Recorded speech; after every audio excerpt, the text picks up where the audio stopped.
Do you truly believe you control your destiny? Let me drop a truth bomb that might either shatter your illusions or set you free. You could be in the right place, at the right time, and still fail spectacularly. Why? Because your perception is too damn limited. Most people react to life like cornered animals, blindly repeating the same self-destructive patterns day after day. Give me a few minutes, and I'll show you 7 ways to expand your awareness and break free from this invisible cage you've built around yourself. Ever notice how you often go through the motions, like a robot on autopilot? Wake up, grab your phone, rush, complain about traffic, grab coffee, do what's expected, rinse and repeat. Get it? You're stuck in the most basic level of human consciousness, automatic reaction. Life's put you on cruise control, and the kicker is most people don't even realize it. I lived like that for years, dropped out of school, bounced from dead-end job to dead-end job, directionless, purposeless, just reacting to whatever opportunities, or lack thereof, landed in my lap. Changing oil, washing cars, schlepping boxes. No thought, just pure reaction. A deep, inexplicable emptiness gnawed at me. Back then, I blamed poverty. Later, I realized the problem ran far deeper. I was unconscious of my own existence. That's the real danger. In that state, you don't choose your life, you react to whatever life throws at you. Simple example, your boss criticizes you and you explode. You get a no, and you conclude nothing ever works. Someone says, this isn't for you, and you believe it. Like a baby crying from cold or hunger. Pure instinct. No filter, no reflection, no choice. If you're thinking, but that's normal, then this is for you. What society deems normal keeps people frustrated, unhappy, living mediocre lives and calling it reality. But understand this, you weren't born to react. You were born to consciously respond. That subtle shift changes everything. When you react, you're controlled. When you respond, you think, you choose, you act with clarity. You become your own master. It all starts with a simple realization. Wait, I'm reacting. I'm on autopilot. Think about it. How many times have you argued with someone and instantly regretted it? How many times have you said yes to please someone only to feel suffocated later? How many times have you self-sabotaged out of fear even when your gut screamed, go for it? These moments reveal an unconscious mind, a mind running on autopilot, guided by habits you never consciously chose. Decisions driven by fear, scarcity, insecurity. The first step to breaking this cycle. Acknowledging your presence within it. As long as you think, that's just how it is, nothing will change. I realized this by starting to observe myself. Yes, observing my thoughts, actions, reactions. Journaling my feelings after making mistakes. Asking myself, why did I do that? How did it feel? Who was in control? At first it felt silly, but gradually I noticed hidden patterns. I saw that I reacted out of insecurity, fear of rejection, a deep-seated belief that I wasn't good enough. Had I started making different choices? Science backs this up. Studies show over 90% of our daily decisions are made automatically, without conscious thought. It's like your life is being run by an invisible program in the background. By raising your consciousness, you become the programmer, not the robot. And that starts now. Right now, you can stop, breathe, and ask yourself, am I reacting or choosing? That simple question can change your day. It can prevent conflicts. It can unlock opportunities. It can make you realize you have far more control than you think. Consciousness is like a light in a dark room. It doesn't need to eliminate all the problems at once. It just needs to be switched on. Because once you see, you can't unsee. And maybe, just maybe, you've already started to see. This will unlock the next stages of your life. Ever feel that nagging sensation of trying to change, striving, doing everything right for a while? Then suddenly something pulls you back to the old pattern, like an invisible force sabotaging your plans. You start enthusiastic, determined, energized, and before you know it, you're back to procrastinating, overspending, avoiding opportunities that could transform your life. That force has a name: paradigm. A paradigm is the mental programming that dictates how you think, feel, and act, even if you don't realize it. It forms from birth, fueled by everything you've heard, seen, lived, and believed to be true. It's like software running in your subconscious, repeating commands that shape your behavior, your results, your reality. And if you don't recognize it, you live within it, mistaking it for you when it's merely a reflection of what you've been taught to be. I experienced this intensely. When I broke free from that cycle of dead-end jobs and decided to start my own business, my whole body screamed it was wrong. I lacked training, experience. Nobody around me believed in me. At every step, my paradigm pulled me back like a rubber band. I'd say, I'm going to do it. And the next day I'd find myself thinking, what if it doesn't work? This happened constantly. The most dangerous part? Back then, I thought those doubts were mine. They weren't.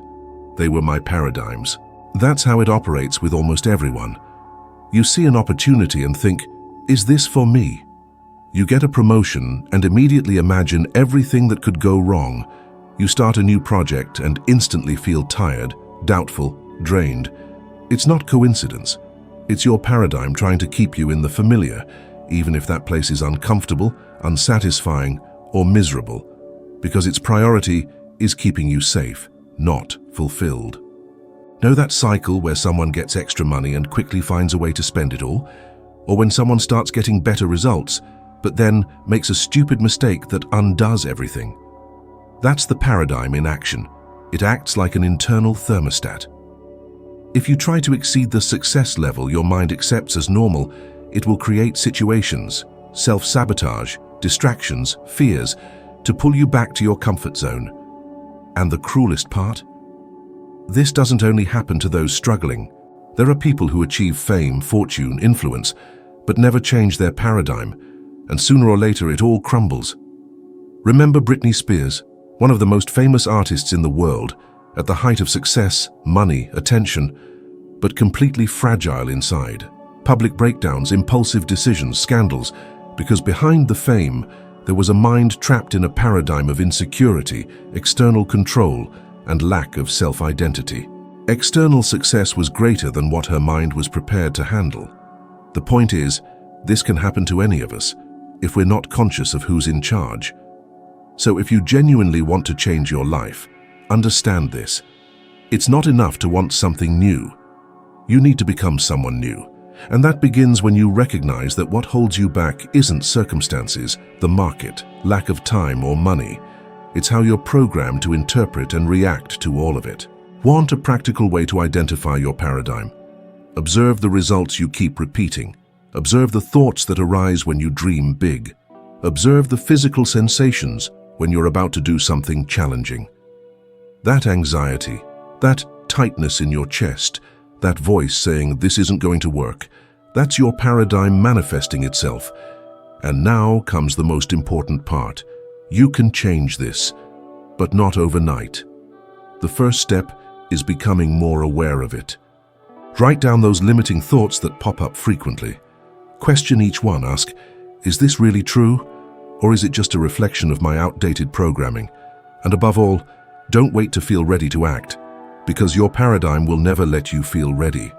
You need to act even with fear, doubt, discomfort, and by doing so, you begin to break the old programming and create a new pattern. Every time you push a little beyond what you consider possible, you force your brain to adapt. And when it adapts, your paradigm shifts. Your new comfort zone expands, and you start living on a new level of consciousness. Where there was once only fear, now there is possibility. That's the process. And it's worth every step, every effort, every discomfort, because on the other side of that invisible barrier is the life you've always dreamed of.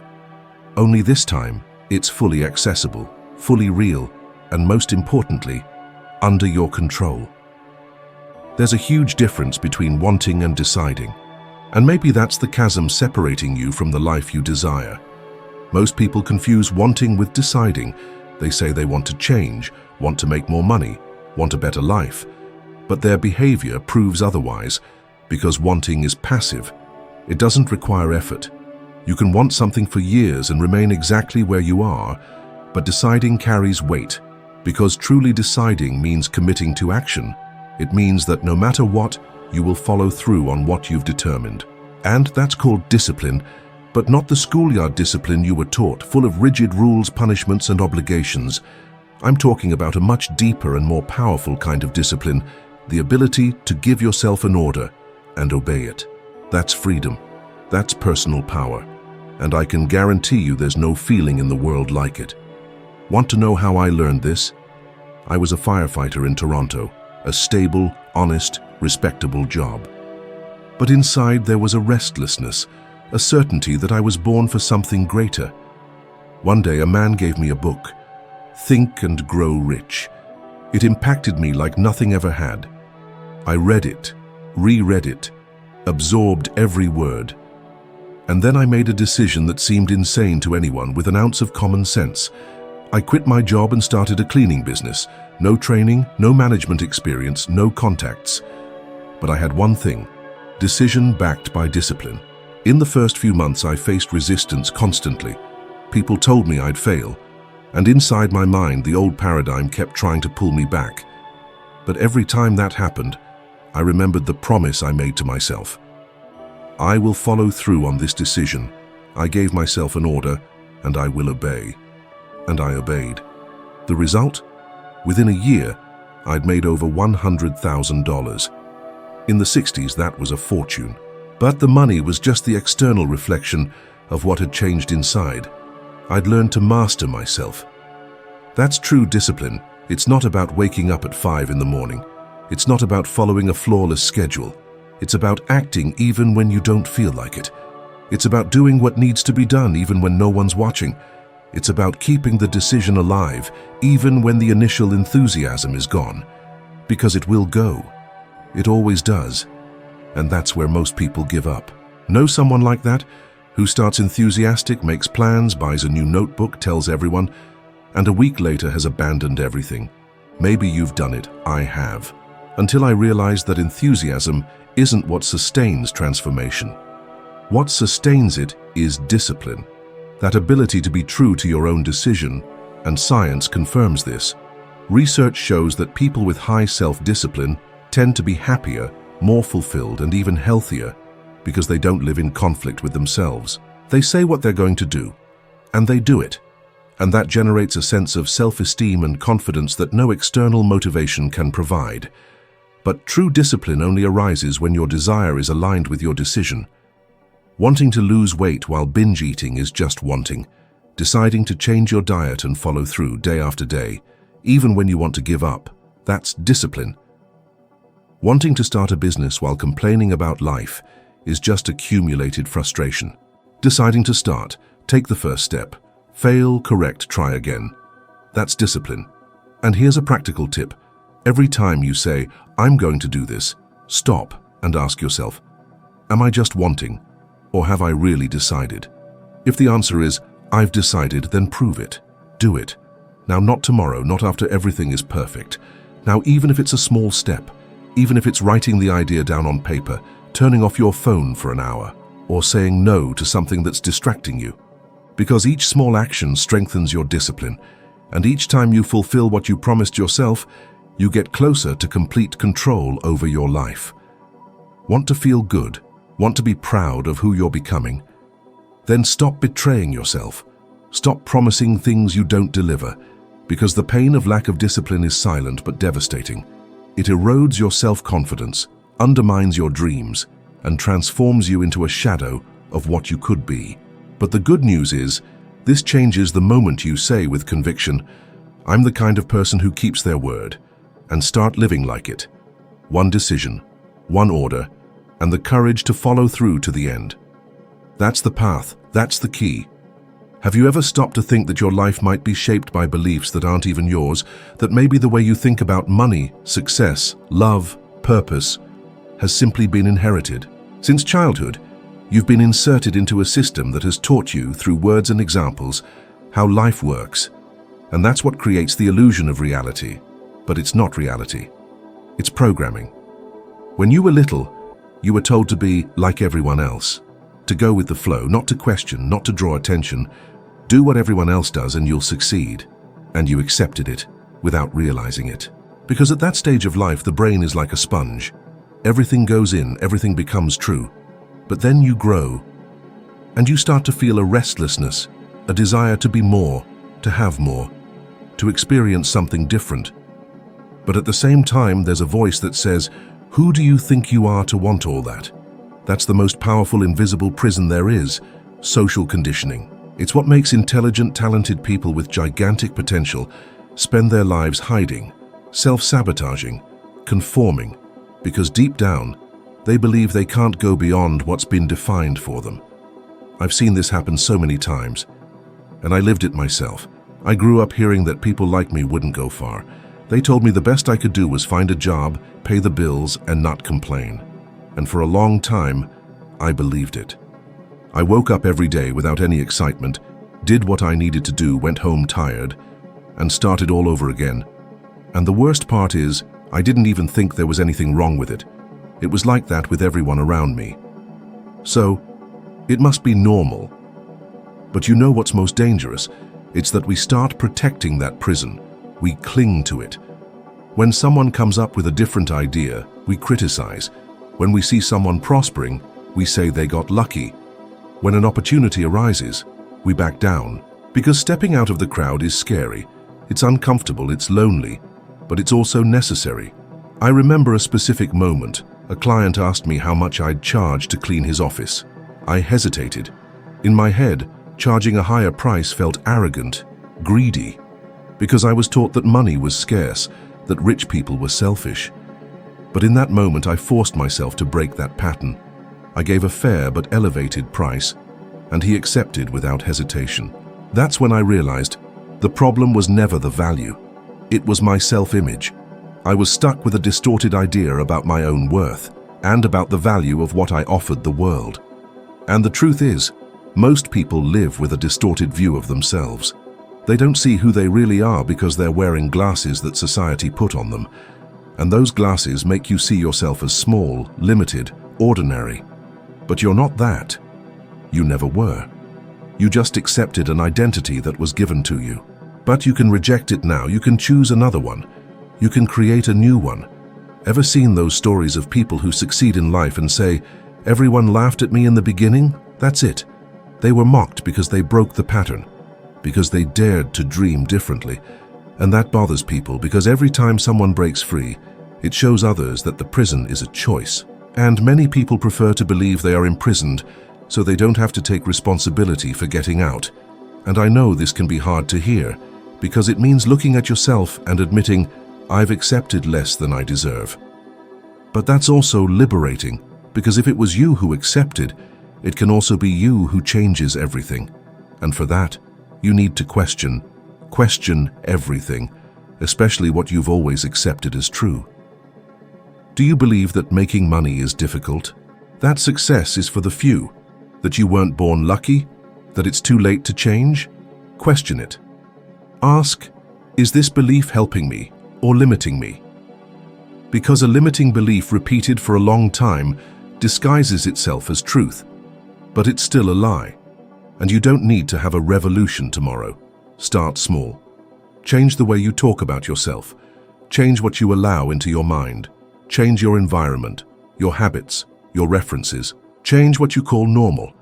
And gradually you'll see that the world you believe to be fixed, closed, limited is actually plastic, flexible, malleable, and that you have the power to shape it all as long as you have the courage to abandon the old molds. The reality you live today isn't a reflection of what you deserve. It's a reflection of what you accept as possible, and that can be rewritten. But first, you need to allow yourself to see that you're wearing glasses that aren't yours. Take those glasses off, question everything, and rebuild your truth. One that liberates you, not imprisons you.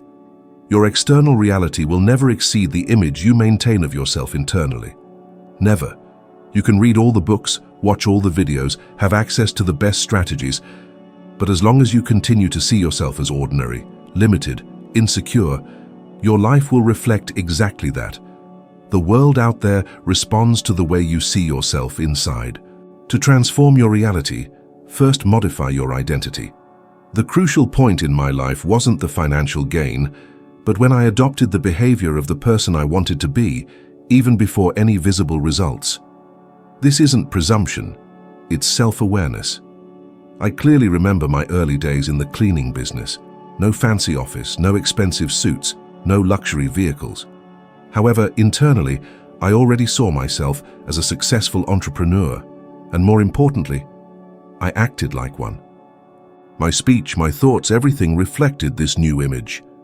Gradually, the world began to respond to this new identity. Unlocking your full potential isn't about waiting for the perfect moment. It's about creating it. Think about it. Your brain can't tell the difference between vividly imagining success and actually experiencing it. Studies show that visualizing achievement fires up the same neural pathways as doing it. So if you're constantly replaying failures and self-doubt, you're essentially programming your brain for more of the same. But flip the script.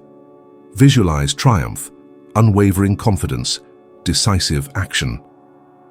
Your brain adapts, seeking ways to make this new reality a tangible experience. The catch: most people want proof before belief. They say, "I'll feel secure when I'm wealthy," or "I'll be more determined after the promotion." But it's the other way around. Belief precedes seeing. Act as if you've already achieved your goals, and the world will adjust to your new energy. This isn't some airy theory, it's a practical, proven method. Consider two people, one perpetually unlucky, convinced everything goes wrong, believing they're destined for failure.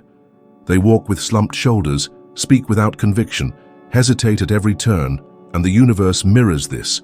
Doors slam shut, confidence erodes, nothing flows smoothly. Now imagine someone waking up daily with unwavering resolve, looking in the mirror and declaring, "I was born to win." Even without immediate results, they act as if victory is inevitable. This person attracts respect, support, fortunate coincidences. They vibrate on a different frequency. You might think, "I don't feel that way, acting like someone I'm not would feel fake." But we all do this. We feign well-being to comfort others, smile through sadness, downplay struggles to avoid explanations. We're all actors playing roles. The difference now is conscious, self-serving performance. It's not pretense, it's self-coaching. You're sculpting your mindset to embrace a new identity. The more you repeat these behaviors, the more ingrained they become. It doesn't need to be a grand gesture. If you feel insignificant, start small. Adjust your posture. Change your self-talk. Stop saying, "This is just who I am." Start affirming, "I'm becoming better every day." Look people in the eye. Keep your promises, even the tiny ones. Brick by brick, you build a new self-image. Over time, it transforms from an aspiration into reality. I've seen this happen countless times, like with a young man who sought help transforming his life, lacking self-belief. He had low income, debt, and crumbling self-esteem. I told him, "Dress like a successful person, even if no one understands. Speak like someone who knows what they want. Walk with purpose." Initially, he felt ridiculous, but he persevered. Within 3 months, a new job materialized. 6 months later, his income doubled.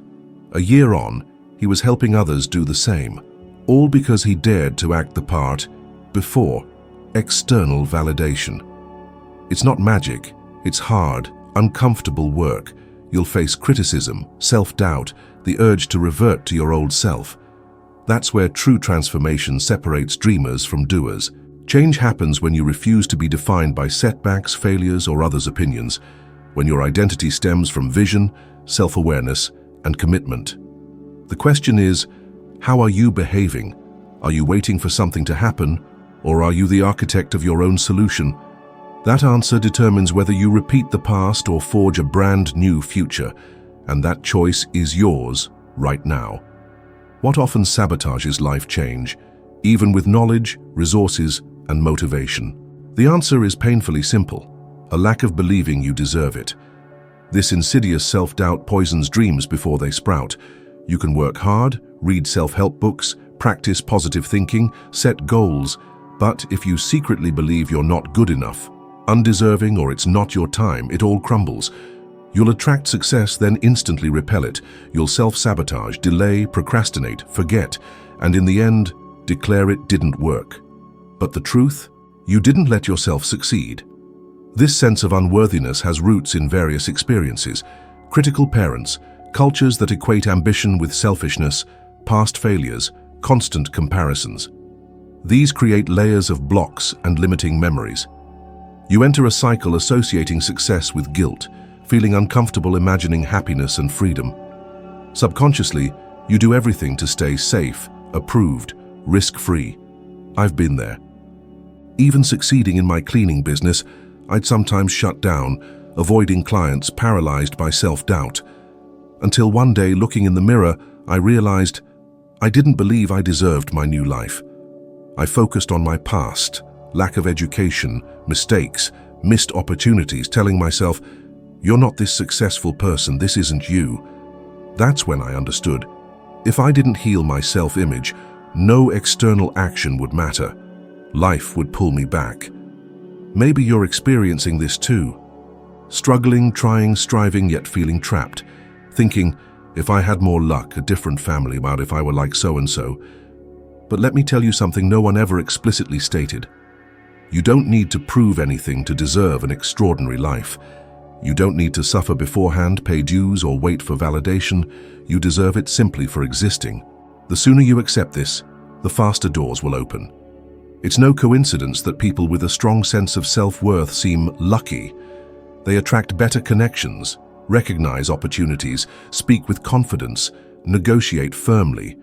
It's not magic, it's frequency, vibration.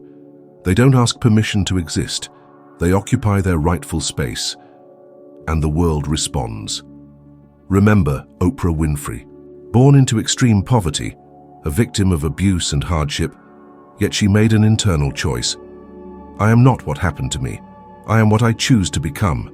She rebuilt her self-worth step by step, and today she's one of the most influential women globally. Not because she was the smartest, but because she dared to believe she deserved it. And she didn't just say it, she felt it in every cell of her being. That's what you need to do now. Reprogram your self-perception. Stop looking backward, look inward. Repeat until you believe that you're worthy of a happy, prosperous, light, and meaningful life. I challenge you, over the next 7 days, write down 3 reasons why you deserve to win. It might feel hard initially, but persist. This simple exercise clears space in your mind and heart to receive what's been trying to reach you all along. It's not the universe delaying, it's not fate punishing you, it's you, standing arms crossed in front of your own door. Open it, receive what's yours, because now you know you deserve it. The moment you commit to a task and follow through, something shifts within you. You're no longer ruled by old thought patterns. You become the leader of your own mind. Now that you understand this, you're ready to progress. The next video on your screen will deepen your transformation journey. Click it and continue, because today you have the chance to be a little better than you were yesterday. Thank you for being here. I'll see you in the next video.